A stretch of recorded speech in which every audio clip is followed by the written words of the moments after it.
Xoş gördük əziz dinləyicilər.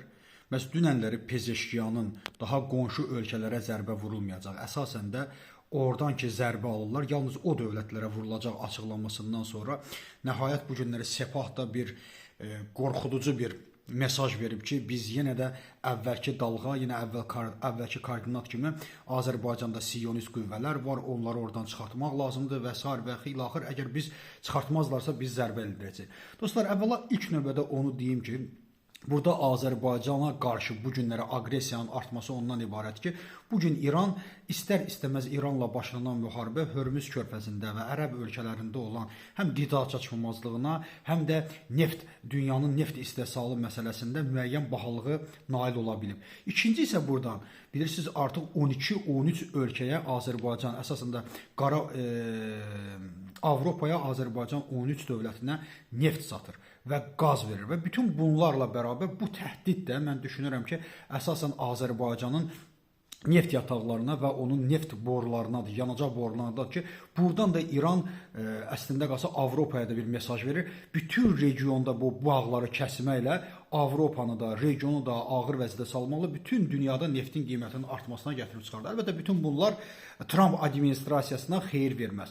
Amma məni əsasən narahat edən məsələ ondan ibarətdir ki, müəyyən mənada Pezeşkiyan bu işin üstünə bir su tökmüşdü, bir sərinlik gətirmişdi. Amma Sepahın yenə əvvəlki ənənəsinə uyğun olaraq təhdidlərə başlaması bu bizim üçün də, region üçün də əlbəttə mənfi bir hadisədir. Bugün Azərbaycanın içində də görürük. Kifayət qədər müharibəni körükləmək istəyən insanlar var. Azərbaycan belə eləməlidir, Azərbaycan vurmalıdır, Sepah sabah vurur, biz sabah belə darmadağın etməliyik. Amma mən düşünürəm ki, inşallah ki, bu həqiqətə uyğun deyil.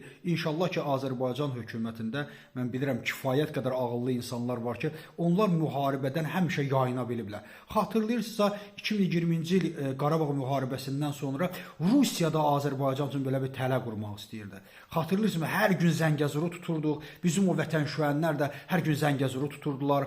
Nə bilim, Yerevanın kuruğunda fırlanırdılar, qafanı götürürdülər. Amma əlbəttə tək mən deyildim. Kifayət qədər də ağıllı insanlar vardı ki, bildirirlər ki, bu böyük bir səhv olar, bu böyük bir intihar olar. Bu günləri də o fikirdəyəm ki, biz bugün İranı tənqid etməyimiz normaldır, yerindədir. Azərbaycan ordusu müharibəyə hazır olmalıdır, təhdidlərə hazır olmalıdır, vaxtında layiqli cavab verməlidir. Amma nəyin bahasına olursa olsun, İranla müharibəyə girmək bir ağılsızlıq olar. İranla indiki şəraitdə müharibə etmək kiminsə əlinə oynamış olar ki, buna getmək lazım deyil. Çünki Azərbaycan xalqının hər bir övladı dəyərlidir. Azərbaycan iqtisadiyyatı, Azərbaycanın özünü qoruması kifayət qədər dəyərlidir və Azərbaycan dövləti yalnız və yalnız özünü qorumalıdır və zaten bugün artıq 8-ci gündür.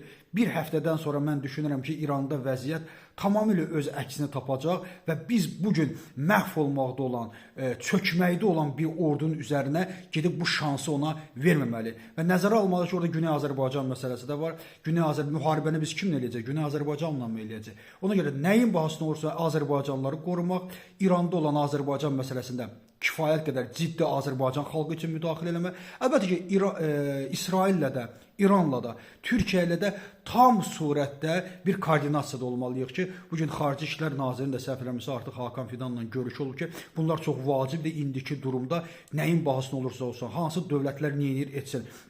Türk dövlətləri koordinasiyada və vəhdətdə olmalıdır. Bu günlərə Azərbaycanın vurulmasının ən caydırıcı məsələlərindən biri silah deyil, Türkiyədir. Bunu yaddan çıxartmaq lazım deyil. Təşəkkür edirəm.